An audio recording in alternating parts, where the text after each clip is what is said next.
আসসালামু আলাইকুম ওরহমতুল্লাহি ওবারাকাতু। তো বন্ধুরা, আজকে আমার ঘরে কোনো নাস্তা নাই, সন্ধ্যায় কি খাবো? তো হঠাৎ মনে পড়লো যে কলা আছে, 4টা কলা ছিল, তো একটা কাঁচকলা পেকে গেছে আর 3টা ভালো আছে। তো আমি 3টা কাঁচকলাই নিলাম।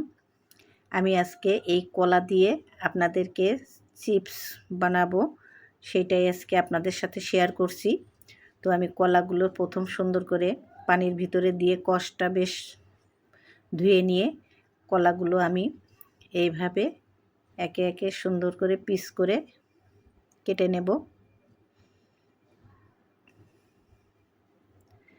তো আমার কলাগুলো পিস করা হয়ে গেছে। আমি একটা বলে পানি নিয়েছি, এই পানির ভিতরে আমি কলাগুলো সব দিয়ে দেব। আর কলার কিন্তু একটা কষ আছে, এই কষটা ভালো করে ধুয়ে ফেলতে হবে, নাইলে কালো হয়ে যাবে। তো একটু হলুদের গুঁড়া দিয়ে বেশ কিছুক্ষণ আমি এটাকে ভিজিয়ে রাখলাম, রেখে সুন্দর করে ধুয়ে নিয়েছি। এখন আমি এতে দিলাম লবণ আর দেব এখানে হলুদের গুঁড়া। এখন এর ভিতরে দেব আমি একটু ঝালের গুঁড়া,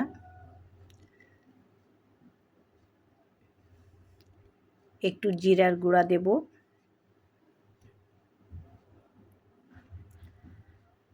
আর সেটা হচ্ছে আমি একটু গরম মশলার গুঁড়া দেব এর ভিতরে, যাতে এটা খেতে বেশ সেন্ট হবে, ভালো লাগবে।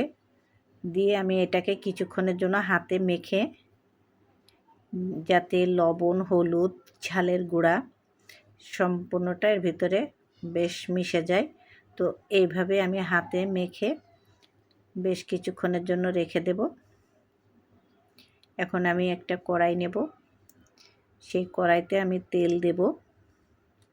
আর এটা কিন্তু জোরে জাল দেওয়া যাবে না, লো হিটে এটা ভাজতে হবে, একটু সময় লাগবে, তা নাহলে এটা মচমচে হবে না।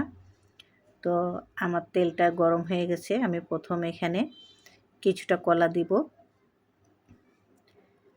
এখন তো কলা বলা যাবে না, এখন বলতে হবে চিপস। আর কলায় কিন্তু বন্ধুরা খুব আয়রন, খোসায় কিন্তু আরও বেশি আয়রন। আপনারা এরকম করে খাবেন, আপনাদের আয়রনের ঘাটতিটা পূরণ হবে। কিছুক্ষণ পর পর আমি কলাগুলো এরকম উল্টাই পাল্টাই দিয়ে আমি ভেজে নেব।